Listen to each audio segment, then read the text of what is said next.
We are bringing you a 5-part series on the 1 to 4 family residential contract. Wait, why? Why? Because you need to know what you're signing before you sign it. Yeah. Who's this for?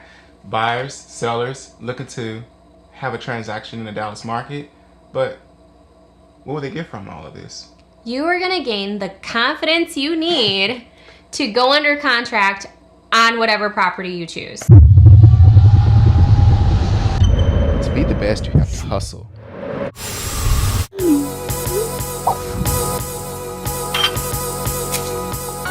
I truly believe my wife, Shonnie, she's the best. Hey guys, I'm Josh. And I'm Shonnie. We are your local Dallas realtors here in the greater DFW area, and we're bringing to you this 5-part series. That's right. So, what we like to do is go ahead and subscribe right now if you haven't, and if you like this video, go ahead and like it early. All right, and if you haven't already, go ahead and take it over to thomasduo.com and view some more of our content. But in this video, we're going to be talking about the first part of the residential 1 to 4 contract. Shonnie, got anything? Yeah, be sure to drop a comment below if you have any questions about what we're talking about, and we will make sure that we answer them. All right, let's start. All right, so in this video, we are going to be tackling page 1 of the 1 to 4 family residential contract for Texas, Woo. to be clear. We've broken this up into 5 videos because it is a lot of information and we want you guys to get the best use out of these videos. So here we go. When we are looking at page 1, number 1, what you will see is parties, and this means who's involved in the contract. The buyer and the seller. The seller goes on the first line and the buyer goes on the second line. Line item number 2 is the property. This is where we break down what the property actually is. So under 2A, you're gonna see land. This is the legal description of the property, which we pull from the tax records. It is the actual parcel ID of the property, and the address goes on the very last line.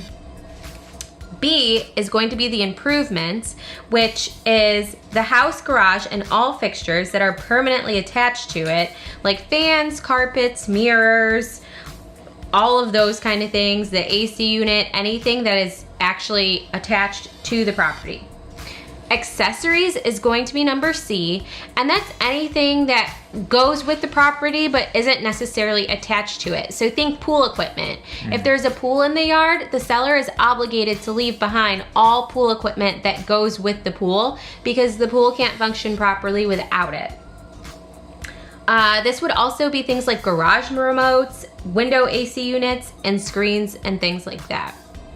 So 2D is going to be exclusions. Sometimes a seller has certain items they want to take out of the house but are attached. So this is where they would write down the things that are not going to convey to a buyer in a contract. So if there's a light fixture that a seller loves and they want to take it with them, they would put it in this section, the exclusion section. No, I'm a buyer.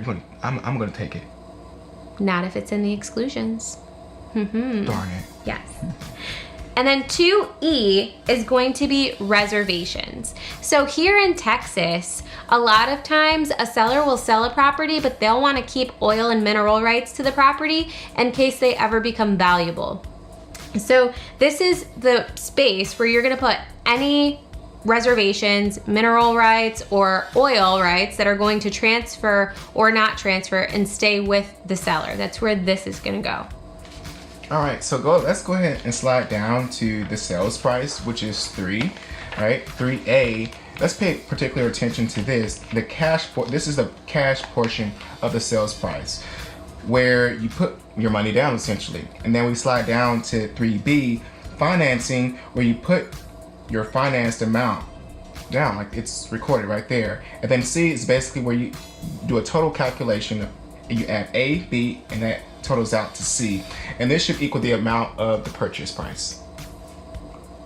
Now, as we're going to slide down here to the license holder disclosure on 4, let's pay attention to 4. If you're an agent, if your agent has any invested interest above 10%, they have to disclose that on the line. All right, that's so important. That will be such a thing like a family member, a lot of times in those cases, well, this would be applicable. Now, an example of that also could be if you have a child or a beneficiary who's also going to be dialed into the line number 4. Now we can slide down to the next part, which would be number 5. This is where the earnest money is gonna go. So earnest money, the amount of the earnest money goes on the first line, and it's usually 1% of the purchase price. Under 5A, that's where the title company being used goes, and title company is usually picked by the seller. Unless you get a really friendly seller and they let the buyer pick, but not typical. And then 5B, which is the third line, is if any additional earnest money is being delivered, and the fourth line is for the amount of days the buyer will have to deliver the additional funds. I think we all get a little tongue-tied at times, right guys? And then 5C, the rest of the paragraph says that if the earnest money is not delivered, the seller can seek legal action, and if the last day to deliver the earnest money falls on a Saturday, Sunday, or holiday, the buyer has till the end of the next day that is not a legal holiday, Saturday or Sunday, to deliver the earnest money funds. Isn't that a mouthful? So guys, this wraps it up for page 1 of the 1 to 4 residential contract breakdown. Now let's go ahead and lead over to part number 2 in the next video of this series. So if you got anything, Shonnie, that you want to keep note of?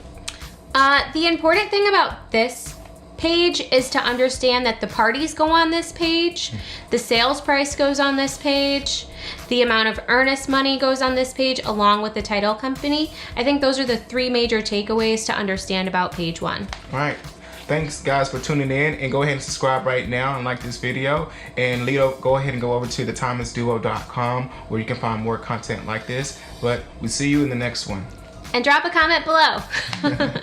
All right, we love you. We love you. Real stuff, no fluff. Bye.